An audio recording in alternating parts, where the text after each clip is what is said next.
Máme tady úplně naprosto obrovský haul z DMK.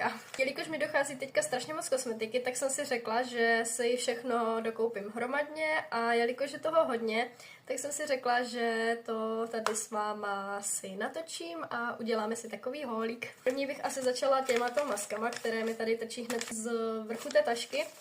A máme tady teda fakt jako docela hodně, jo, docela jsem se jako zbláznila. Začala bych teda tady těma dvěma maskama, tady tato je borůvková a tato je s granátovým jablkem. Dále jsem si tady koupila tady ty 3 moje úplně nejoblíbenější masky, je to teda pomeranč s vitamínem C.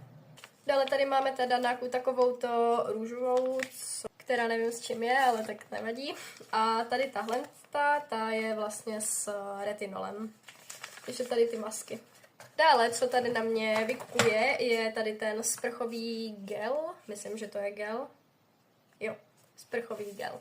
Takže tady ten taky s granátovým jablkem. Oni tam toho výběru měli strašně spoustu, ale vlastně, jakože teďka léto, a mě prostě ani přes zimu moc jakože nedělají dobře takové ty silné vanilkové vůně, tak jsem si vzala tady tuto, která je taková prostě jakože trošku sladší, ale ne tak úplně moc.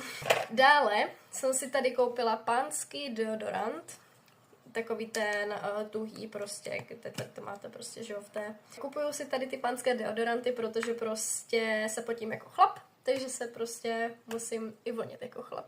A navíc mi přijde, že prostě tady tyhle vydrží strašně dlouho. No, dále tady máme jídlo, které vlastně, no jídlo, to jsou spíš takové jakože bonbonky. A moje nejvíc oblíbené jsou tady tyto dvoje, které jsem si koupila teďka vlastně nedávno. Tady tyto, od té Ricoly jsem si koupila už minule, ale řekla jsem si, že jelikož jsem ještě nerozbalila, tak vám je dám do tohoto haulu.